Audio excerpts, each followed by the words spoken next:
बालक JEE main 2024 का ये क्वेश्चन बहुत ही आसान है, हर बच्चा इसे आसानी से सॉल्व कर सकता है। अच्छे से ट्राई करना, उसके बाद इसका सॉल्यूशन देखना, बहुत ही आसान करके बताने वाले इसे भी। खैर ये आसान तो है।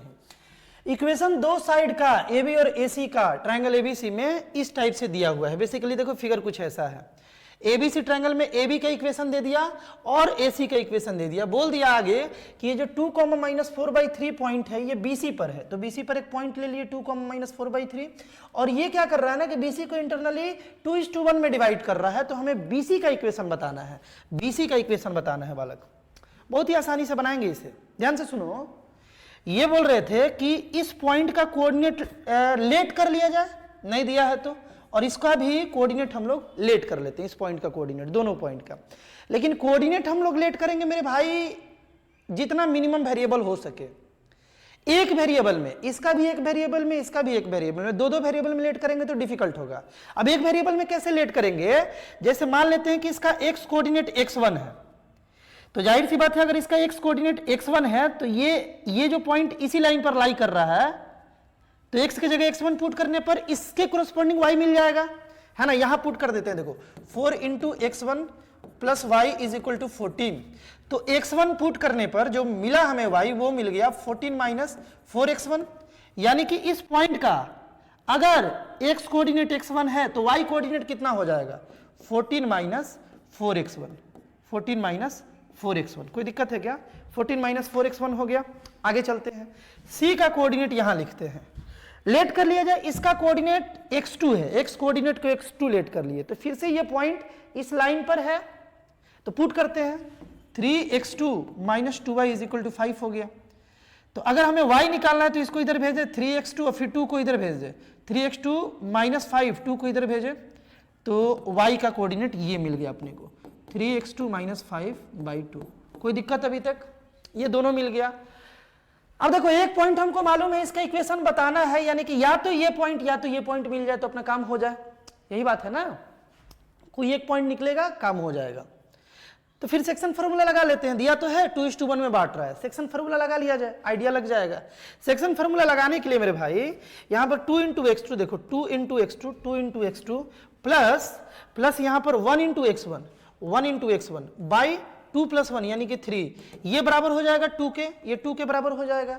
यानी कि यहां से अपने को एक इक्वेशन मिल गया मेरे भाई, 3 को इधर भेजे तो 2x2 + x1 जो है ये 6 के बराबर आ गया। Let this equation be equation 1। Clear है ना। आगे चलते हैं बालक।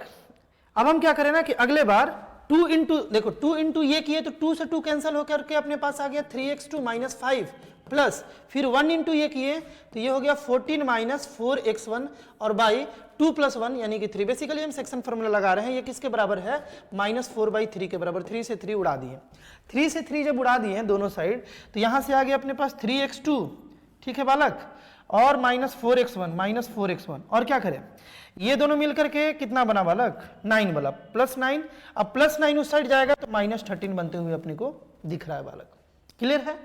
अब इसको अगर हम इक्वेशन 2 मान ले तो इन दोनों को तो सॉल्व करना आसान है ना, x1 x2 निकालना आसान है, निकाल लिया जाए। निकालने के लिए क्या करें, इसको पहले 4 से मल्टीप्लाई कर देते हैं। इसको 4 से मल्टीप्लाई किए ना बोथ साइड, तो ये हो गया 8x2 हो गया और प्लस 4x1 = 24। इसको मान लेते हैं थर्ड। अब इसको जोड़ देते हैं, इसको जोड़े तो दिख रहा है क्या, 4x1 कैंसिल हो जाएगा, ये और ये मिलकर के कितना बन गया बालक, 11x2 बन गया। और इस साइड जब जोड़े हम लोग तो ये बन गया 11, ये बन गया 11। 24 और -13 को जब जोड़े तो 11 बन गया। तो x2 अपने पास बालक दिख रहा है तुमको कि 1 आ गया। x2 अपने पास मेरे भाई 1 आया, जब यहां पर 1 पुट किए तो ये -1 आ गया, यानी कि एक पॉइंट हमें कोऑर्डिनेट c मिल गया यहां पर। और जैसे ही कोऑर्डिनेट c मिला, अब तो इक्वेशन लिखना बहुत ही आसान हो गया ना, इक्वेशन लिखना बहुत ही आसान हो गया। 2 पॉइंट फॉर्म से हम लोग आसानी से बालक यहां पर इक्वेशन लिख सकते हैं, लिख लिया जाए। चलो y + 1 हो गया, y - -1 = x - 1, और यहां पर बेसिकली हमें स्लोप लिखना है। स्लोप के लिए क्या करें, ये माइनस ये x2 - x1 यानी कि 1 बाई -4/3 -1, कुछ ऐसा आएगा बालक स्लोप, है ना। x2 - x1 कर दिए और y2 - y1 कर दिए।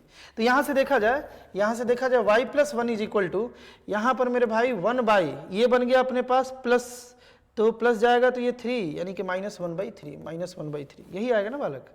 हाँ यही आएगा। और यहाँ पर हो गया x माइनस 1 हो गया। तो यहाँ से आ गया y प्लस 3 -3x माइनस 1। इसको थोड़ा सा सिंप्लीफाई किया जाए तो यहाँ से आ गया अपने पास -3x प्लस 1, -3x प्लस 1। इसको हाँ इसको हम लोग इधर लाए तो y प्लस 3x, और इसको भी इधर ला दे मेरे भाई तो +2 = 0 आ रहा है। ऐसा है क्या? ऐसा ऑप्शन नंबर 1 है मेरे भाई। तो इस क्वेश्चन का जो राइट आंसर था वो ऑप्शन नंबर 1 था बालक। आई होप इस क्वेश्चन को भी तुम अच्छे से समझ पाए होगे, बहुत ही बेसिक क्वेश्चन था।